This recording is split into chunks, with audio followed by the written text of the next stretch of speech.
Welcome back, guys, to yet another World of Warcraft video on this channel. Today we are going to go over a couple different tips for TSM and how to use it in the early days of a new patch, especially for Crafter's Mark gear and Legendaries.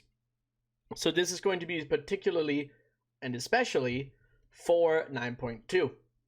So if you're seeing this at any other time, you can still apply these small tips and easy tricks, but you know, this is mostly for the time period that this video is posted for. But before we get into it, make sure you guys drop a like on the video and also subscribe to the channel with notifications on because it helps me out greatly.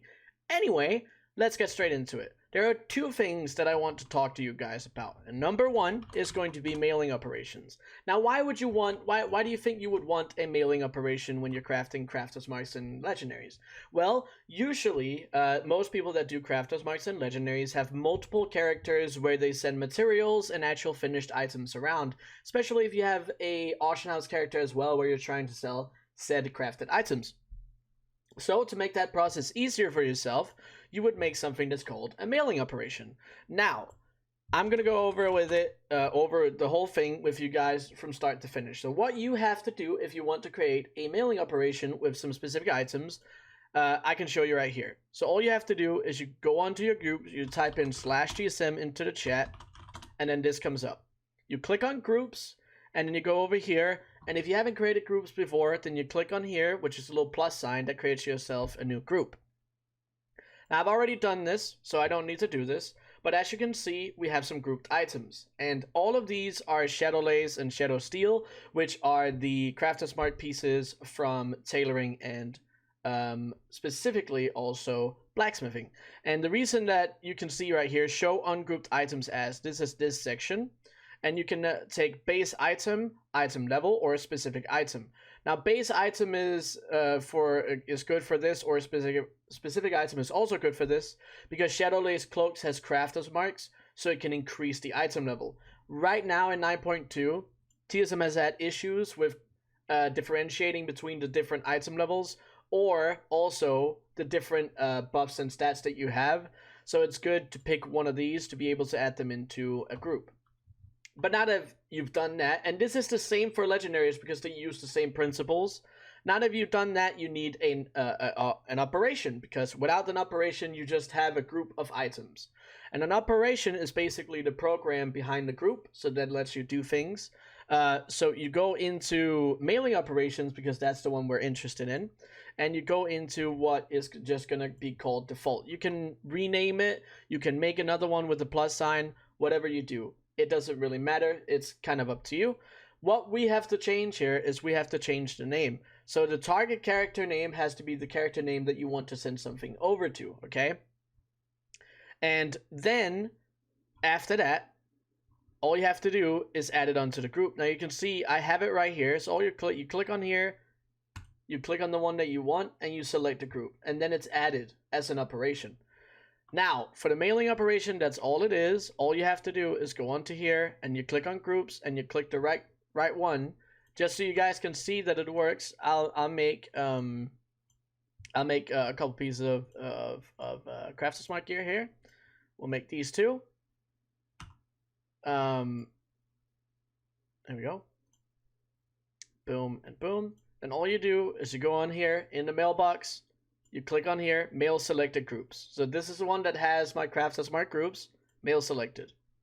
And then you can see sending Shadowlands Trousers 2x to Extra Sessaway. And that's my other character.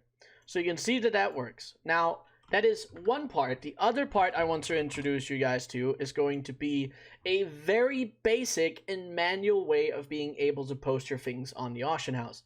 So now that you have this group that has your Shadow Steel and Shadowlands, which are tailoring, and also blacksmithing, these are two groups, so the actual crafting cost for these could also be very different. But when we are looking at it from an overall perspective, you can set yourself a buffer. So what I want you guys to do when you're thinking of something like this is you can go into your profession and you can click through the Shadowlands, right? You can see that the materials required for most of these is very similar for the base crafting cost for a Shadowlands piece. Now, the crafter's mark cost is always the same depending on what profession you use. So you figure out the base crafting cost of your crafter's mark and you add it onto a buffer of what the base item is. So you can say that this one for me, let's just say it's 1,000 gold. It's around 1,000 gold, and then this one is probably, we'll just say 200, right? So one crafter's mark 4 or 233 piece cost me, let's just say 1,300 gold or 1,200 gold. We'll say 1,200, okay?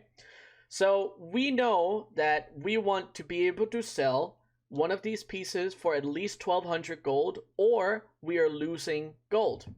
So that means that if we go onto our little group here, then we can go onto operations, we can go to auctioning operations, and then you can make individual operations for what you want. Now, if we look at the 233 crafters marks, that's what I called it. What you have to look at is, of course, you want to apply it to the correct group, and then you want to go into your posting. Now, on here, usually if it's something that you would be cancel scanning and posting often, this is something you want to set to 12 hours. Considering it's a piece of gear, you probably don't want to post more than 1 or 2. I would say 1 most times if you're actively posting. You can also say 2, or it depends on how many times you want to post. But now we know that our minimum price, because you can see it here in the posting section, our minimum price is going to be 1,200. You can put a straight gold value, so you click on it, you type in 1,200 G, and then enter. Then it saves, okay? But when you're looking at this specifically, you can be like, okay, well, the minimum price is 1,200, but there's also the auction house cut, right? Which is, 5%. So we maybe, 5% out of that is what, like 60 something gold. So 1,260 is the minimum price.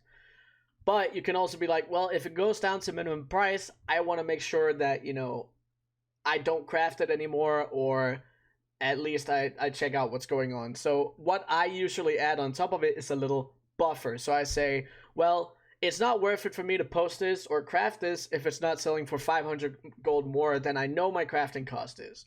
So I would do something like this, right? I'd post something like this, 1760. So that it will not post on the auction house, because you can see here, when below minimum, you can say don't post items, okay? So that's that. Maximum price, that is, let's say, we can actually go over that as the last thing. The normal price is what it posts at if there is nothing on the auction house. If you're posting something on the auction house there's nothing on there, then it will post at the normal price. So you can be like, okay, well, if there's nothing on there, I want to sell my 233 for 14, almost 15,000. You can type that in. So that means if there's nothing on there, the chances of that being a thing at the moment with the current patch is not very likely, but I'm just saying. And then the maximum price, let's say that somebody is posting more than your normal price. Let's say they're posting it for 21,000, right? Then you'd be like, okay, well, my maximum price, I don't think it's going to sell over, 30K. Then you type in 30,000. So that means if people are posting the 233s specifically, because that's what you're making an operation for, then they will not be posted at 30,000 or over. Or you can set it to post at minimum price, post at maximum price, post at normal price, right? Don't post items. You could also be like, well, if it's posting at that much, I'd rather just post it at my normal price, which is 15,000. Or I could be like, I don't want to post it then. So there's a couple different options. So that's the posting part, right? And then there's the canceling part, and you can be like, cancel undercut auctions. You always want to do this. If there is an undercut auction, you want to cancel it. Cancel to repost higher. This depends on the market. Like, obviously, if people have been undercutting, maybe if it's a material market, you might be like, okay, I want to cancel to repost higher, okay? And then the repost threshold, you can usually, that's not too important depending on the market. But that's all it is. And then what you want to do is add it to the correct group, which again is here. And as you can see, it's added.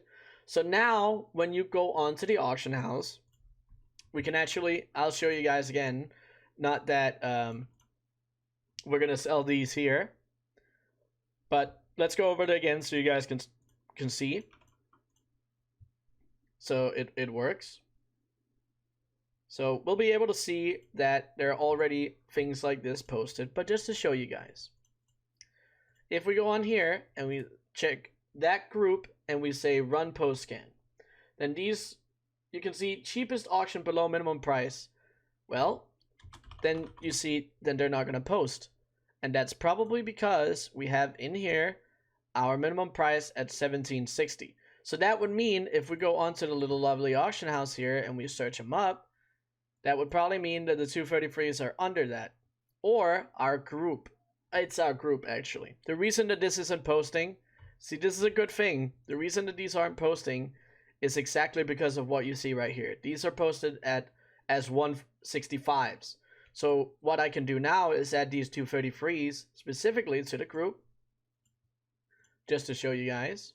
And then we go on here again, and you can see, boom, they're going to get posted 4,000 gold. So that's all it is, right? That's all it is. This is how to make it work, and this is how to change it up and make basic group additions and movements and all of this stuff. I hope this helped you guys out. If you have any questions, make sure you leave them down in the comments below. I hope I explained it in an understandable manner. These kinds of explanation, these kinds of ways of using TSM is very basic. It's extremely manual, and you're doing a lot of the work that TSM normally could do for you. But if you just want to make sure that you can actually post things and make it work for what you wanted to, then this is an option.